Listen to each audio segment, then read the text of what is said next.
Բարև ձեզ, ես Լենա Կարապետյանն եմ և ինչպես միշտ ձեզ կպատմեմ Միացյալ Նահանգների ամենաքննարկվող և կարևոր իրադարձությունների մասին։ Կսպասենք ձեր լայքերին, մեկնաբանություններին և բաժանորդագրությանը, որոնք մեզ շնորհակալություն հայտնելու ամենասպասված տարբերակներն են։ Դրանք իսկապես օգնում են YouTube-ի ալգորիթմներին։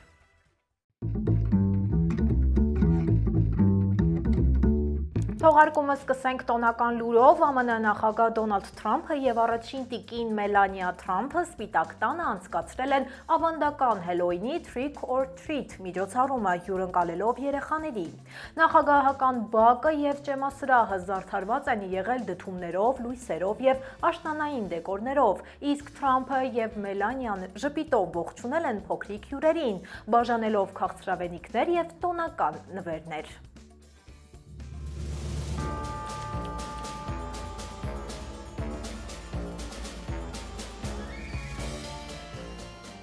Տոնական միջոցառումը ուղեկցվել է ուրախ երաժշտությամբ և վառ լուսարձակների շքեղ շոուով։ Սպիտակ տանը անցկացվող այս ամենամյա ավանդույթը միավորել է տարբեր նահանգներից ժամանած ընտանիքներին, ստեղծելով ջերմ ու բարեկամական մթնոլորտ։ Նախագահը նշել է, որ Միացյալ Նահանգներում անցկացվող տոները ոչ միայն զվարճանք են երեխաների համար, այլև առիթ ընտանիքների միավորելու և դրական տրամադրություն տարածելու համար։ Թրամփի վարչակազմը սահմանել է պատմական ամենացածր փախստական քվոտան, թույլատրելով հաջորդ ֆինանսական տարում ընդունել ընդամենը 7500 մարդ։ Այս նոր որոշումը, որը հրապարակվել է ֆեդերալ ռեգիստրում վերջին տասնամյակի ընթացքում, ԱՄՆ փախստական ծրագրի ամենախորը կրճատումն է լինելու։ Համեմատության համար նշեմ, որ Բայդենի օրոք շեմը կազմում էր 125,000 մարդ։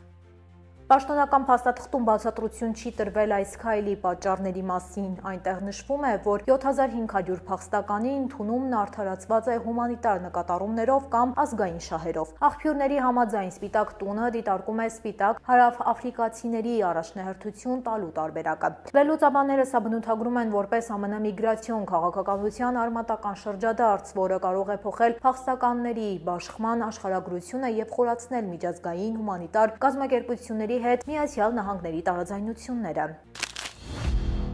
Նյու Յորքում հինգշաբթի օրը հորդառատ անձրևներն ու հանկարծակի ջրհեղեղները դարձել են ողբերգության պատճառ։ Քաղաքի ստորին հարկերում կուտակված ջրի պատճառով 2 մարդ է զոհվել։ Առաջին դեպքը գրանցվել է East Flatbush թաղամասում, հրշեջները փորձել են փրկել նկուղում մնացած մարդուն, սակայն չեն հասցրել։ Երկրորդ զոհը 43-ամյա տղամարդը գտնվել է Washington Heights թաղամասի շենքի կաթսայատանը, որը նույնպես ամբողջությամբ ջրով է լցված։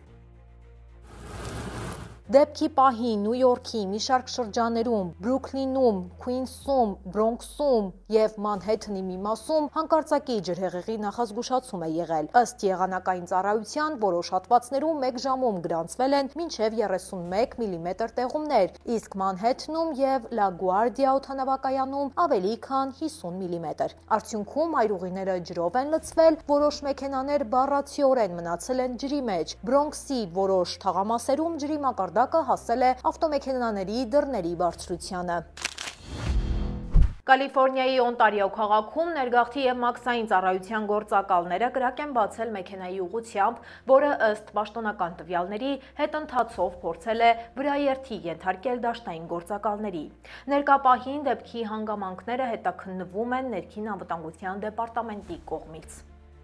Դեպարտամենտի քարտուղարը հայտարարել է, գործակալը զգալով իր կյանքին սպառնացող վտանգը արձակել է պաշտպանական գրակոծներ։ Ավտոմեքենայի վարորդը փախուստի է դիմել, սակայն թողել է մեքենան դեպքի վայրում։ Օնտարիոյի ոստիկանությունը ներգրաված չի եղել հրաձգության մեջ։ Սա Կալիֆորնիայում այսի մասնակցությամբ վերջին օրերի ընթացքում գրանցված երկրորդ զինված միջադեպն է։ Հիշեցնեմ, որ նախորդ շաբաթ հարավային Լոս Անջելեսում գործակալների գրակոծների հետևանքով վիրավորվել էր Կարլոս Ռիչարդ Պարիասը, ով TikTok-ում հայտնի է որպես Richard LA և փաստացի նկարահանում էր ICE կողմից կազմակերպված գործողությունները, նախազգուշացնում իր հետևորդներին գործակալների տեղաշարժի մասին։ Երբ գործակալները փորձել էին նրան ձերբակալել փախուստի ընթացքում, բլոգերը մեքենայով հարվածել էր դաշնային մեքենաներին, ինչի արդյունքում գործակալները ստիպված են եղել կրակ բացել նրա ուղղությամբ։ ԱՄՆ Սենատը քվեարկել է Դոնալդ Թրամփի սահմանած գլոբալ մաքսատուրքերի չեղարկման օգտին, ինչը դիտարկվում է որպես կարևոր քաղաքական ուղերձ, որը ուղղված է ընդդեմ Թրամփի պաշտպանողական տնտեսական քաղաքականությանը։ Բանաձևը նախատեսում է վերացնել նաև այն բարձրացված տուրքերը, որոնք կիրառվել էին ԱՄՆ դաշնակիցների, Եվրոպական միության, Ճապոնիայի և Հարավային Կորեայի նկատմամբ։ Քվեարկության ժամանակ դեմոկրատներին միացել են 4 հանրապետական սենատորներ, ովքեր հայտարարել են, որ գործող մաքսային քաղաքականությունը վնասում է երկրի տնտեսությանը, բարձրացնելով շինարարական և արտադրական ծախսերը և ստիպելով շարքային ամերիկացիներին թանկացումների արդյունքում ավելի շատ վճարել։ Փորձագետների կարծիքով այս քայլը հիմնականում խորհրդանշական բնույթ ունի։ Փաստաթուղթը քիչ հավանական է, որ հասնի ներկայացուցիչների պալատի քննարկմանը։ Իսկ եթե նույնիսկ դա տեղի ունենա, Թրամփը կարող է կիրառել իր վետոյի իրավունքը, ինչը փաստացի կխոչընդոտի օրինագծի ուժի մեջ մտնելը։ Ըստ The Atlantic-ի անվտանգության նկատառումներից ելնելով ԱՄՆ-ի մի շարք բարձրաստիճան պաշտոնյաներ, այդ թվում պետքարտուղար Մարկո Ռուբիոն և պաշտպանության նախարար Փիթ Հեգսեթը տեղափոխվել են Վաշինգտոնի շրջակայքի ռազմական բազաներ։ Այս որոշումը կայացվել է այն բանից հետո, երբ սպանվեց պահպանողական ակտիվիստ Չարլի Քիրքը։ Հրապարակման տվյալներով Թրամփի վարչակազմի առնվազն 6 բարձրաստիճան պաշտոնյա արդեն տեղափոխվել են ռազմական օբյեկտներ։ Նրանց այնտեղ ապահովում են ոչ միայն հնարավոր բռնության վտանգից, այլև կառավարության դեմ անցկացվող բողոքի ակցիաներից։ The Atlantic-ը գրում է մեջբերեմ փաստը, որ նման բարձր մակարդակի պետական պաշտոնյաները զգում են հանրությունից մեկուսանալու անհրաժեշտություն, խոսում է երկրի խորացող բևեռացման մասին։ Նրանք սեփական անվտանգության ապահովման համար կախված են ԱՄՆ զինված ուժերից, սակայն արդեն այնքան շատ պաշտոնյաներ են օգտվում այդ հնարավորությունից, որ բարձր սպայական կացարաններում տեղերը սկսել են չբավարարել։ ԱՄՆ փոխնախագահ J.D. Vance-ը մեկնաբանել է Դոնալդ Թրամփի միջուկային փորձարկումների վերականգնման վերաբերյալ հրահանգը, ընդգծելով, որ նախագահի նպատակը ոչ թե սպառնալիք ցուցաբերելն է, այլ ամերիկյան զինանոցի վերաբերյալ տեխնիկական վստահություն ապահովելը։ Վենսի խոսքով կարևոր է համոզվել, որ միջուկային համակարգը լիովին աշխատունակ է։ Մենք գիտենք, որ այն գործում է, բայց անհրաժեշտ է պարբերաբար ստուգել դրա արդյունավետությունը։ Միևնույն ժամանակ Զենքի վերահսկման ասոցիացիայի տնօրենը հայտարարել է, որ ԱՄՆ-ում ոչ տեխնիկական, ոչ ռազմական, ոչ էլ քաղաքական անհրաժեշտություն չկա փորձարկումներ վերսկսելու համար, ընդգծելով, որ Նևադայի փորձադաշտում նման քայլի նախապատրաստումը կպահանջի առնվազն 3 տարի։ Ըստ The Atlantic-ի Թրամփի հայտարարությունը պատասխան քայլ է Ռուսաստանի վերջին ցուցադրական հայտարարություններին կապված Բուրևեստիկ հրթիռի և Պոսեյդոն տորպեդոյի փորձարկումների հետ։ The Washington Post-ը այն բնութագրել է որպես Թրամփին բնորոշ կոշտ ռեակցիա, միևնույն ժամանակ New York Times-ն էլ զգուշացրել է, որ միջուկային փորձարկումների վերականգնումը կարող է բացել նոր գլոբալ մրցավազքի էջ, ներառելով նաև Չինաստանին։ Նյու Մեքսիկոն դարձավ առաջին նահանգը, որտեղ մանկապարտեզներն ու երեխաների խնամքը լիովին անվճար են լինելու բոլոր ընտանիքների համար։ Ծրագիրը ուժի մեջ է մտնում արդեն հաջորդ շաբաթ և նպատակ ունի երեխաների խնամքը վերածել ոչ թե շքեղության, այլ երեխայի հիմնարար իրավունքներից բխող ծառայության։ Նահանգապետը նշել է, որ ծրագիրը ընտանիքների բյուջեից տարեկան կխնայի միջինում մոտ $12,000, ընդգծելով Ամերիկայի շատ նահանգներում 2 երեխայի մանկապարտեզ հաճախելու համար ծնողները վճարում են գրեթե տան վարկի չափ գումար։ Մենք փոխում ենք այդ իրականությունը։ Նախաձեռնությունը ֆինանսավորվում է նավթի և գազի արդյունահանումից ստացվող եկամուտներով, ինչը թույլ է տալիս սոցիալական քաղաքականությունը կապել բնական պաշարների օգտագործման հետ։ Բացի անվճար հասանելիությունից, ծրագիրը ներառում է մանկական կենտրոնների ցանցի ընդլայնում, նոր դայակների ներգրավում և մանկապարտեզների կառուցման համար մոտ $12.7 միլիոն ավտոնոմ վարկային հիմնադրամ։ Նյու Մեքսիկոն մյուս նահանգների համար օրինակ հանդիսանալու համար մինչև 2027 թվականը նախատեսում է ներդնել ևս $20 միլիոն, ցույց տալով, թե ինչպես կարելի է սոցիալական ներդրումը վերածել ազգային հաջողության պատմության։ Սիրելի հետևորդներ, մինչև թողարկման մյուս կարևոր նորությունների մասին խոսելը, եկեք տեսնենք, թե ինչ է հրապարակված մեր Facebook-յան էջում։ Nvidia-ն դարձել է առաջին ընկերությունը, որի արժեքը հասել է 5 տրիլիոն դոլարի։ Մի քանի տարի առաջ ընկերությունը պարզապես գրաֆիկական պրոցեսորների արտադրող էր, իսկ այսօր այն դարձել է արհեստական բանականության շարժիչ ուժը, առանց որի չեն կարող գործել ոչ ChatGPT-ն, ոչ էլ տվյալների ամենախոշոր կենտրոնները։ Ընկերության բաժնետոմսերի գինը աճել է գրեթե 12 անգամ, վերածելով այն Wall Street-ի գլխավոր հաղթողի եւ տեխնոլոգիական դարաշրջանի նոր խորհրդանիշի։ Թրամփը իր սոցիալական էջում հրապարակել է սուր գրառում, անվանելով Ջո Բայդենին հանցագործ։ Նախագահը հավելել է, որ Բայդենը պետք է բանտ նստի եւ այլանդակ է ինչպես ներսից, այնպես էլ դրսից։ Նրա գրառումը մեծ արձագանք է առաջացրել։ Դեմոկրատները այն քննադատել են, անվանելով անպատշաճ եւ ամոթալի, իսկ Թրամփի կողմնակիցները պաշտպանել են նրան, ասելով, թե դա արդար պատասխանն է քաղաքական հալածանքներին։ Լաս Վեգասի ոստիկանությունը առաջիկա շաբաթներին իր ծառայության մեջ կօգտագործի 10 էլեկտրական Tesla Cybertruck, նպատակ ունենալով բարձրացնել արդյունավետությունը եւ խնայել տարեկան շուրջ $9,500 վառելիքի եւ սպասարկման վրա։ Նոր բեռնատարները համարվում են ամենաամերիկյաններից։ Դրանց փորձնական ծրագիրը, որը կստուգի մինչեւ 500 մղոն ճանապարհ անցնելու կարողությունն ու հատուկ ոստիկանային սարքավորումները, կարող է օրինակ դառնալ ամբողջ ԱՄՆ-ի համար։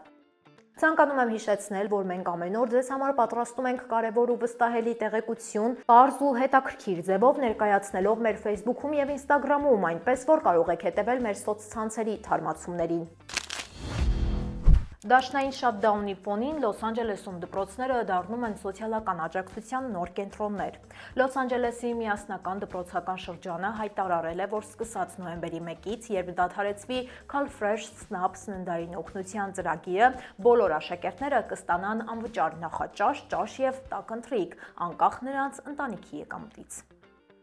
Շրջանի ղեկավարը նշել է, որ այս որոշումը հազարավոր ընտանիքների համար մեծ օգնություն կլինի։ Միայն Լոս Անջելեսի շրջանում նման շահառուների թիվը հասնում է 1,5 միլիոնի, իսկ 80% աշակերտների ծնողները ապրում են ցածր եկամուտով։ Երբ երեխան սոված է, նա չի կարող սովորել, մենք չենք կարող դա թույլ տալ, դպրոցները պետք է դառնան համայնքային աջակցության հենակետեր, ասել է ղեկավար Ալբերտո Կարվալյուն։ Նահանգապետ Գևին Նյուսոմը եւ դաշնային դատախազը հայտարարել են դաշնային կառավարության դեմ իրենց հայցի մասին, պահանջելով օգտագործել $6 միլիարդ արտակարգ դեպքերի համար նախատեսված ֆոնդը, որպեսզի սննդի օգնությունը չդադարեցվի։ Միաժամանակ նահանգը սննդի բանկերում տեղակայել է ազգային գվարդիայի ստորաբաժանումները, իսկ սովի եւ սոցիալական լարվածության աճը կանխելու համար $80 միլիոն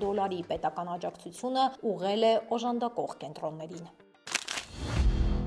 Քանի դեռ ԱՄՆ կառավարությունը շարունակում է շաթդաունը, ավիացիոն համակարգում առաջացած ճգնաժամը խորանում է, եւ այս անգամ դրա ազդեցությունը հասել է Ֆլորիդայի ամենաբեռնված Օրլանդոյի միջազգային օդանավակայան։ Դաշնային ավիացիոն վարչությունը հինգշաբթի երեկոյան հայտարարել է ground delay ռեժիմ, քանի որ օդային վերահսկիչների պակասի պատճառով Օրլանդոյի ուղղությամբ թռիչքները ուշացվում են նվազագույնը 2 ժամով, իսկ ծանրաբեռնված ժամերին ամբողջությամբ չեղարկվում են։ Ավիացիոն վարչությունը պարզաբանել է, որ Օրլանդոյի վերահսկիչներից ոչ մեկը տվյալ պահին սերտիֆիկացված հերթապահ չէ, ինչի հետևանքով որոշ ժամանակ թռիչքները չեն ընդունվի։ Օդանավակայանի ներկայացուցիչը հաստատել է, որ ուշացումները կապված են աշխատակազմի պակասի հետ, որը նվազեցնում է ժամանումների արագությունը։ Նման իրավիճակ գրանցվել է նաև Վիրջինիայում։ Շատդաունի 30-րդ օրը ավիադիսպեչերները եւ անվտանգության ծառայողները ստացել են իրենց առաջին զրոյական աշխատավարձը, ստիպված լինելով աշխատել շաբաթական 6 օր, օրական մինչև 10 ժամ առանց վարձատրության։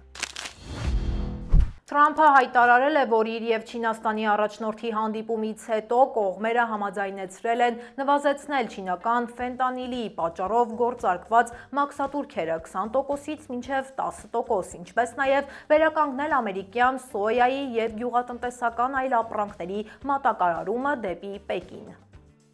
Air Force One-ում Թրամփը խոսելով լրագրողների հետ հանդիպումը անվանել է զարմանալի եւ գերազանց տալով 10-ից 12 միավոր, հավելելով, որ կողմերը մի շարք կարևոր հարցերում հասել են փոխըմբռնման, թեև վերջնական առևտրային համաձայնագիրը դեռ չի հաստատվել։ Նախագահը նշել է, որ Չինաստանը ամերիկյան սոյայի եւ այլ գյուղմթերքի հսկայական ծավալի գնումներ կկատարի, իսկ Պեկինը հրաժարվել է սահմանափակել հազվագյուտ մետաղների արտահանումը եւ 1 տարով հետաձգել արտահանման վերահսկողությունը։ Թրամփը նաեւ հայտարարել է, որ ապրիլին նախատեսում է այցելել Չինաստան։